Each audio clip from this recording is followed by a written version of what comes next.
Hello guys, welcome back in the mom classes. और काफ़ी ज़्यादा इंपॉर्टेंट टॉप 1500 प्रश्नों के बारे में अध्ययन कर रहे हैं जो कि मनोविज्ञान एवं बाल विकास से संबंधित है। दोस्तों, ये सीरीज़ रीड के लिए काफ़ी इंपॉर्टेंट होगी। अगर वीडियो अभी तक आपने नहीं देखे हैं सारे, तो वो वीडियो आप प्लेलिस्ट में जाकर ज़रूर देखें। इसी के साथ आज का जो वीडियो है दोस्तों, ये वीडियो नंबर रहेगा 9।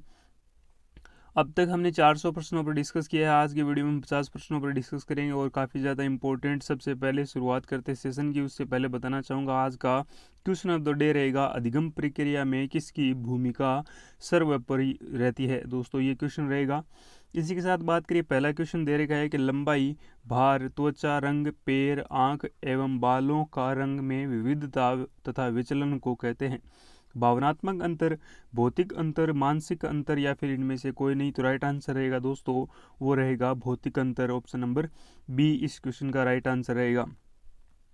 इसी के साथ बात करें, अगला हमारा क्वेश्चन रहेगा कि बालक का प्रारंभिक विकास मुख्यतः किस पर निर्भर करता है। माता पिता, वातावरण, विद्यालय का वातावरण या फिर समाज। तो माता पिता का जो व्यवहार है ये बालक का प्राथमिक विकास पर मुख्यतः निर्भर करता है, तो वो माता पिता राइट आंसर रहेगा।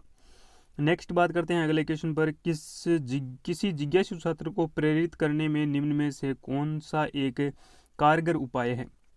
जिज्ञासु जिसे जानने की इच्छा हो और वो बार बार क्वेश्चन पूछता है, तो ऐसे छात्र की जो जिज्ञासा है उसको प्रेरित करने के लिए निम्न में से कौन सा कारगर उपाय है। सजा द्वारा, प्रशंसा द्वारा, आलोचना द्वारा या फिर इनमें से कोई नहीं। तो right answer option number B रहेगा। प्रशंसा जो है ये प्रमुख राइट आंसर माना जाएगा। प्रशंसा के द्वारा जिज्ञासु छात्र को प्रेरित करने में एक कारगर उपाय सिद्ध हो सकता है।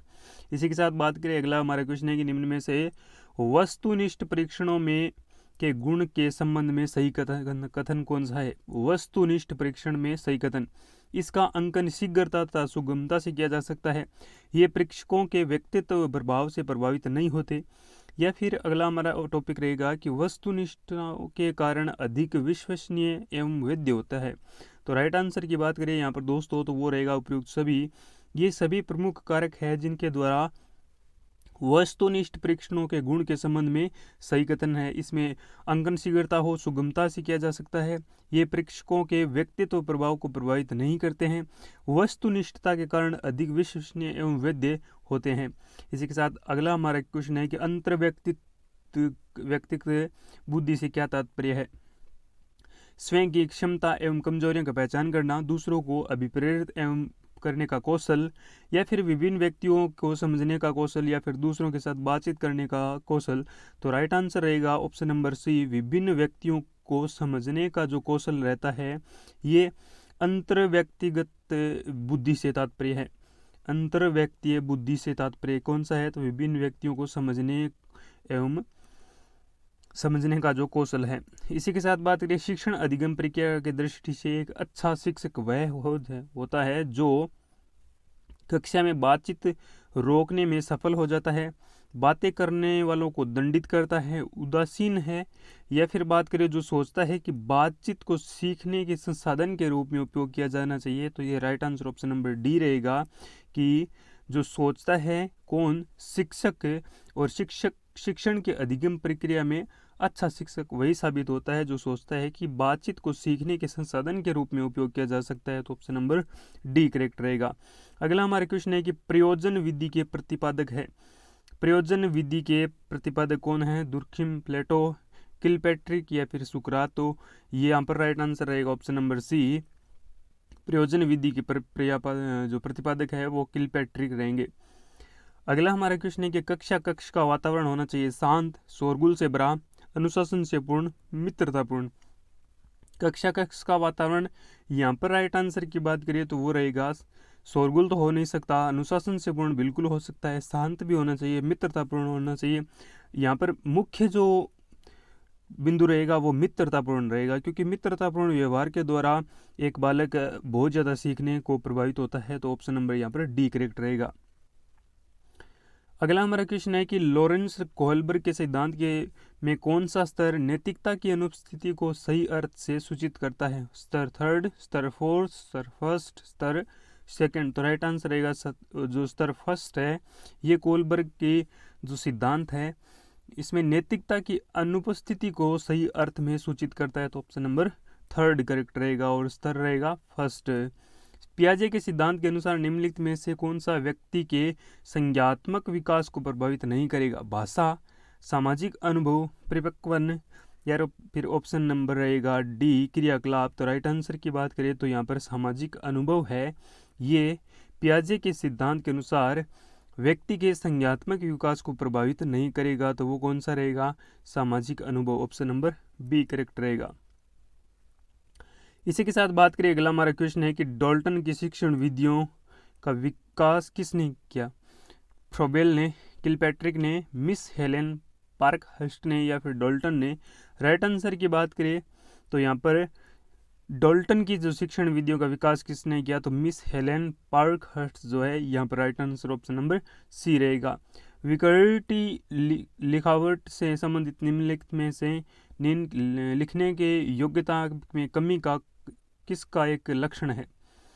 डिस्ग्राफिया, डिस्प्रेक्सिया, डिस्कैलकुलिया, या फिर ऑप्शन नंबर डी रहेगा डिसलेक्सिया। तो राइट आंसर की बात करें तो यहाँ पर डिस्ग्राफिया जो है राइट आंसर रहेगा। विकृत लिखावट से संबंधित लिखने की योग्यता में कमी किसका एक लक्षण है? तो ये डिस्ग्राफिया है, ऑप्शन नंबर फर्स्ट करेक्ट रहेगा।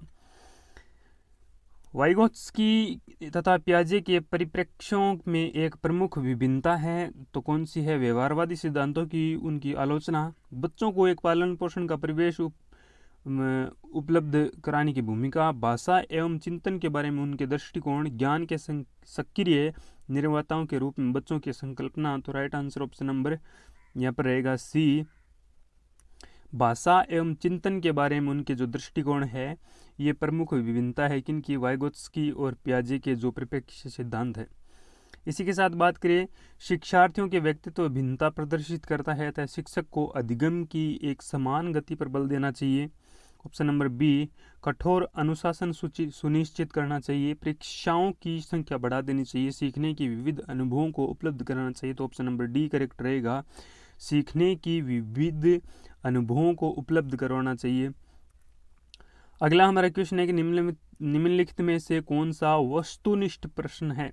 लघुरात्मक, मुक्त उत्तर वाला प्रश्न सत्य या असत्य, निबंधात्मक प्रश्न। तो वस्तुनिष्ठ प्रश्न कौन से होते हैं? तो वो होते हैं सत्य एवं असत्य, ऑप्शन नंबर सी करेक्ट रहेगा। एक शिक्षक प्रश्न पत्र बनाने के बाद यह जांच करता है कि क्या प्रश्न परीक्षण के विशिष्ट उद्देश्यों की परीक्षा ले रहे हैं वह मुख्य रूप से प्रश्न पत्र के बारे में चिंतित है, किसके बारे में? संपूर्ण विषय वस्तु को शामिल करने में, प्रश्नों के प्रकार में, विश्वसनीयता में, या फिर वैधता में? तो राइट आंसर वैधता रहेगा, ऑप्शन नंबर डी। जब कोई शिक्षक प्रश्न पत्र तैयार करता है तो मुख्य रूप से प्रश्न पत्र में वैधता की बारे में जानने के लिए चिंतित रहता है। इसी के साथ बात करें, शिक्षार्थी व्यक्तित्व भिन्नता करते हैं, अतः शिक्षक सीखने के विविध अनुभवों को उपलब्ध करवाना चाहिए, कठोर अनुशासन सुनिश्चित करना चाहिए, परीक्षाओं की संख्या बढ़ा देनी चाहिए, अधिगम की एक समान गति के साथ कार्य करना चाहिए। तो ऑप्शन नंबर यहाँ पर ए करेक्ट रहेगा कि शिक्षार्थी के व्यक्तित्व भिन्नता करता है, तो ये सीखने की विविध अनुभवों को उपलब्ध कराना चाहिए। अगला क्वेश्चन बात करें, निम्नलिखित में से कौन पुनर्बलन का उदाहरण है? नहीं लता, उत्तर 45 नहीं है। कमला, उत्तर देने में तुम कीर्ति की सहायता नहीं कर सकती। अरे नहीं, आमतौर पर तुम गलत हो। सुनील, तुमने सही कहा है। तो यहाँ पर सुनील तुमने सही कहा है, ये पुनर्बलन का एक उदाहरण है, ऑप्शन नंबर डी करेक्ट रहेगा। इसी के साथ बात करें, अगला हमारा क्वेश्चन है कि अधिगम प्रक्रिया में किसकी भूमिका सर्वोपरि रहती है? शिक्षण की, विधि की, छात्रों की ज्ञान की, शिक्षक की, शिक्षण सामग्री की? तो अधिगम प्रक्रिया में जो उपयुक्त भूमिका है यहाँ पर बात करें तो वो शिक्षक की रहेगी। अधिगम प्रक्रिया में सर्वोपरि भूमिका शिक्षक की मानी जाती है, ऑप्शन नंबर सी करेक्ट रहेगा।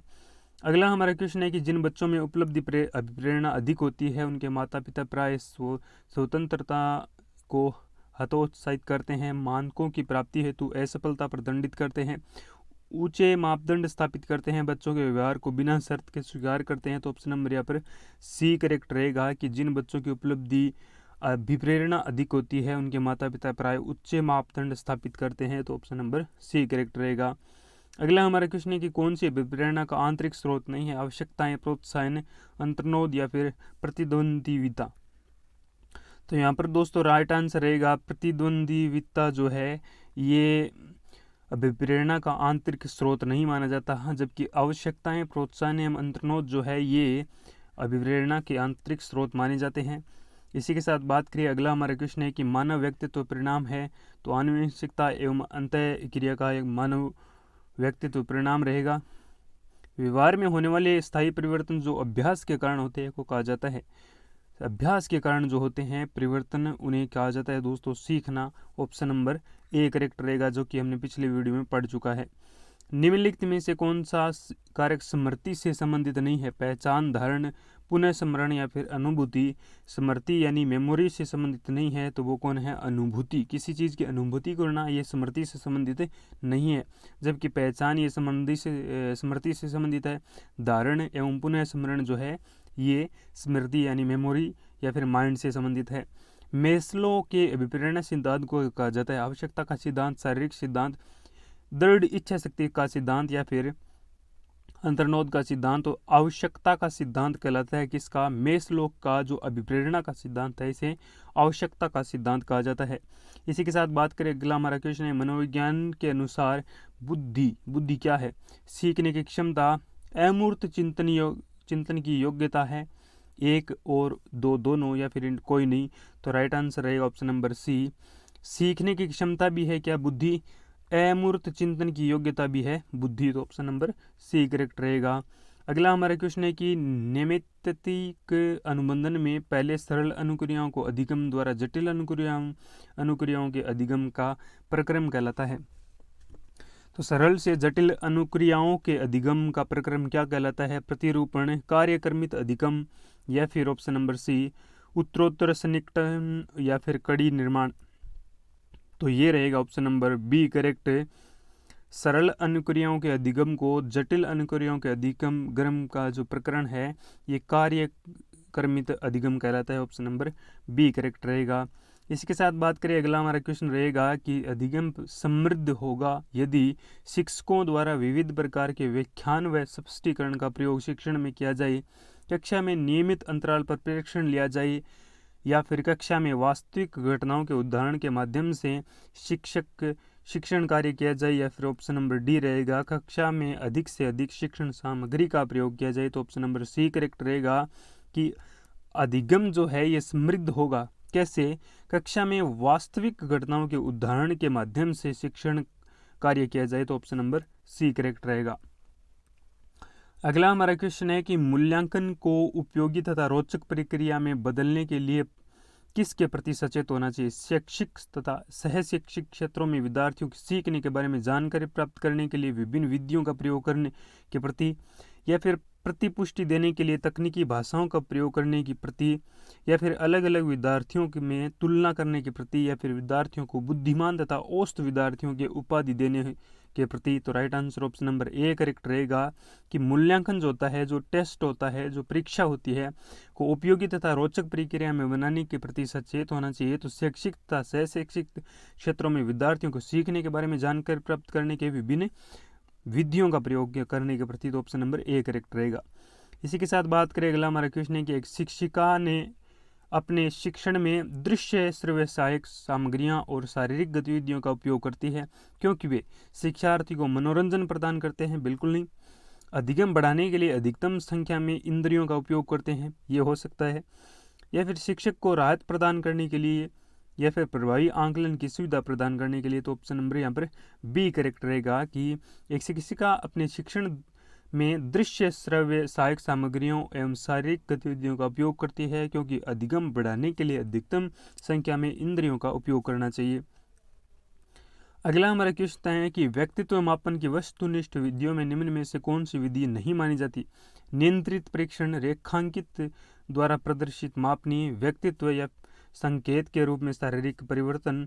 तो राइट आंसर रहेगा ऑप्शन नंबर यहाँ पर सी करेक्ट है। अभिज्ञापक प्रश्नावली ये ऑप्शन नंबर डी रहेगा। तो यहाँ पर राइट आंसर व्यक्तित्व मापन की वस्तुनिष्ठ विधियों में निम्नलिखित में से कौन सी विधि नहीं मानी जाती, तो वो संकेत के रूप में शारीरिक परिवर्तन, ऑप्शन नंबर सी ये गलत विधि मानी जाएगी। प्रतिभाशाली विद्यार्थियों को समझ से जुड़े प्रश्नों पर अधिक समय देना चाहिए, सृजन से जुड़े प्रश्नों पर अधिक समय देना चाहिए, विश्लेषण से संबंधित प्रश्नों पर अधिक देना चाहिए, या फिर स्मरण से संबंधित प्रश्नों पर अधिक बल देना चाहिए। तो दोस्तों प्रतिभाशाली जो शिक्षार्थी होते हैं उनको सृजन से संबंधित जो जुड़े प्रश्न होते हैं उन पर अधिक समय देने के लिए कहा जाता है। ऑप्शन नंबर बी करेक्ट रहेगा। अधिगम की प्रक्रिया में निम्नलिखित में से कौन सा कथन शामिल नहीं किया जा सकता? अधिगम एक लक्ष्य केंद्रित प्रक्रिया है, गैर अधिगम भी अधिगम की एक प्रक्रिया है, या फिर शिक्षण संस्थान ऐसा स्थान है जहाँ अधिगम प्रक्रिया घटित होती है, अधिगम व्यापक प्रक्रिया है। तो यहाँ पर ऑप्शन नंबर एक रहेगा जो कि अधिगम में शामिल नहीं है। अधिगम प्रक्रिया में अधिगम एक लक्ष्य को केंद्रित करता है, तो यहाँ पर ये गलत हो जाएगा, ऑप्शन नंबर ए करेक्ट रहेगा। इसी के साथ बात करें अभिप्रेरणा का वर्गीकरण होता है स्वाभाविक और कृत्रिम, कम महत्वपूर्ण तथा अधिक महत्वपूर्ण, जन्मजात अर्जित, अभिप्रेरणा तथा प्रतिलोभन। तो राइट आंसर की बात करें तो यहाँ पर ऑप्शन नंबर सी रहेगा, जन्मजात एवं अर्जित जो है ये अभिप्रेरणा का वर्गीकरण होता है। इसी के साथ बात करें निम्न में कौन सा स्टर्नबर्ग की बुद्धि को त्रिस्तरीय सिद्धांत का एक रूप है? प्रायोगिक बुद्धि, संसाधनपूर्ण बुद्धि, या फिर गणितीय बुद्धि, या फिर व्यवहारिक बुद्धि। तो राइट आंसर रहेगा ऑप्शन नंबर डी, व्यवहारिक बुद्धि जो है ये स्टर्नबर्ग की बुद्धि की त्रिस्तरीय सिद्धांत का एक रूप है, तो वो व्यवहारिक बुद्धि रहेगा। इसी के साथ बात करें अगला हमारा क्वेश्चन है कि कक्षा 4 का एक बच्चा सदैव चिंतित और कुंठित रहता है, आप उसके अभिभावक से शिकायत करेंगे, मनोचिकित्सक के पास ले जाएंगे, या फिर स्वयं परामर्शदाता से की भूमिका का निर्वाह करेंगे, उसे उसके भाग्य पर छोड़ देंगे। तो राइट आंसर की बात करें तो सी नंबर ऑप्शन करेक्ट रहेगा कि कक्षा 4 का एक बच्चा सदैव चिंतित रहता है और कुंठित रहता है, तो स्वयं क्या करेंगे, उसे परामर्श देंगे और उसकी भूमिका निभाएंगे परामर्शदाता की। तो ऑप्शन नंबर सी करेक्ट रहेगा। व्यक्तिगत भेद पाए जाते हैं बुद्धि स्तर में, अभिवृद्धि में, गतिविधि योग्यता में, उपयुक्त सभी। तो राइट आंसर उपयुक्त सभी रहेगा कि क्या पाए जाते हैं, व्यक्तिगत जो भेद पाए जाते हैं वो बुद्धि स्तर में भी पाए जाते हैं, अभिवृत्ति में पाए जाते हैं, गतिविधि योग्यता में पाए जाते हैं। तो right answer option number D रहेगा। इसी के साथ बात करें किशोरों को अनुभव हो सकता है जीवन के बारे में संतुष्ट भाव का, चिंता और स्वयं से सरोकार का, बचपन में किए गए अपराधों के प्रति डर की भावना का, या फिर सिद्धि के भाव का। तो सिद्धि के भाव का जो अनुभव है ये किशोरों को हो सकता है, ऑप्शन नंबर डी करेक्ट रहेगा।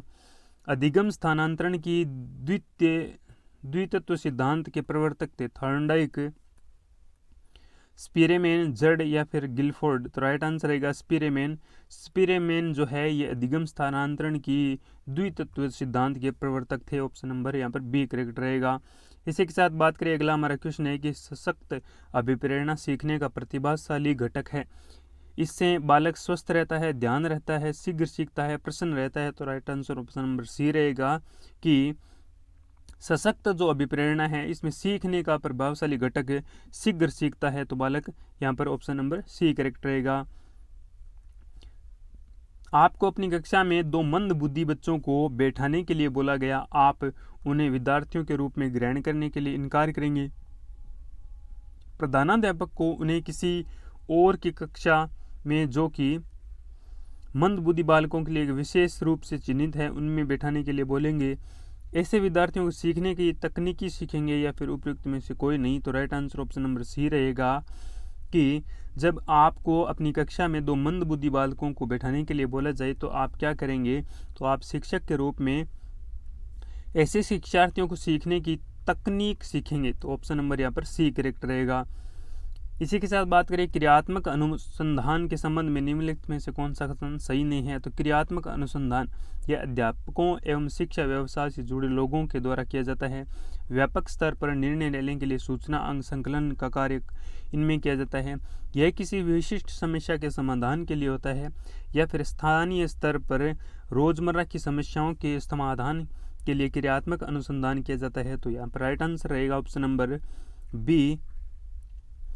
जो कि क्रियात्मक अनुसंधान से संबंधित है, तो बी नंबर ऑप्शन व्यापक स्तर पर निर्णय लेने की सूचना संकलन का कार्य इनमें से किया जाता है, तो ये क्रियात्मक अनुसंधान का इससे इस कथन से कोई संबंध नहीं है, तो यहाँ पर right answer option number B रहेगा। इसी के साथ बात करिए, अगला हमारा क्वेश्चन रहेगा कि निम्न में से कौन सा उदाहरण अर्जित प्रेरक का है, भूख, पुरस्कार, रुचि या फिर विश्राम। तो अर्जित का उदाहरण प्रेरक है तो वो रुचि रहेगा, ऑप्शन नंबर सी करेक्ट है। इसी के साथ बात करें, अगला हमारा क्वेश्चन है कि अधिकतर दाएं हाथ से काम करने वाले लोगों का मस्तिष्क बाएं गोलार्ध में को नियंत्रित करता है। देशिक चाक्षु सूचना, भाषा प्रकरण, भावनाओं, बाएं हाथ की गति। तो यहाँ पर राइट आंसर रहेगा भाषा प्रकरण। अधिकतर जो विद्यार्थी होते हैं वो दाएं हाथ से काम करने के लिए लोगों को मस्तिष्क का बायां गोलार्ध भाषा प्रकरण को नियंत्रित करता है, तो ऑप्शन नंबर यहाँ पर बी करेक्ट रहेगा। बुद्धि है, बुद्धि क्या है दोस्तों, ये हमारा क्वेश्चन है कि सामर्थ्यों का एक समुच्चय है, एक अकेला और जातीय विचार है, दूसरों के अनुकरण करने की योग्यता है, एक विशिष्ट योग्यता है। तो बुद्धि क्या है दोस्तों, ये रहेगा सामर्थ्यों का एक समुच्चय। सामर्थ्य, किसी व्यक्ति में क्या सामर्थ्य है ये बुद्धि बताती है, उसकी बुद्धि के अनुसार उसका सामर्थ्य होता है। इसी के साथ बात करें, अगला हमारा क्वेश्चन रहेगा कि पढ़ाते समय सामान्य कक्षा के अध्यापकों का सर्वाधिक ध्यान किस मनोवैज्ञानिक तथ्य पर होना चाहिए, शिक्षण तकनीकी, शारीरिक क्षमता, व्यक्तित्व भिन्नता या फिर पारिवारिक स्थिति। तो राइट आंसर रहेगा व्यक्तित्व भिन्नता। ये पढ़ाते समय सामान्य कक्षा में अध्यापक का सर्वाधिक ध्यान मनोवैज्ञानिक तथ्य पर होना चाहिए, तो व्यक्तित्व जो भिन्नता है वो उस पर होना चाहिए। इसी के साथ बात करें, प्रतिभाशाली होने का संकेत नहीं है सृजनात्मक विचार, जिज्ञासा, अभिव्यक्ति में नवीनता, दूसरों के साथ झगड़ना। तो यहाँ पर राइट आंसर की बात करें, प्रतिभाशाली से संबंधित नहीं है, तो हम सब जानते हैं प्रतिभाशाली से संबंधित दूसरों से झगड़ना नहीं है। अभिव्यक्ति में नवीनता ये प्रतिभाशाली है, जिज्ञासा भी है, सृजनात्मक विचार भी रहेगा। इसी के साथ बात करें, प्रेरणा का वह संबंध उपलब्धि से है जो अधिगम का तर्क से हैं, चिंतन से हैं, बोध से हैं, विवेक से हैं। तो बोध, किसी भी वस्तु विषय पर बोध, ये जो है ये अधिगम से संबंधित है, और प्रेरणा का वही संबंध उपलब्धि से है जो कि अधिगम का बोध से है।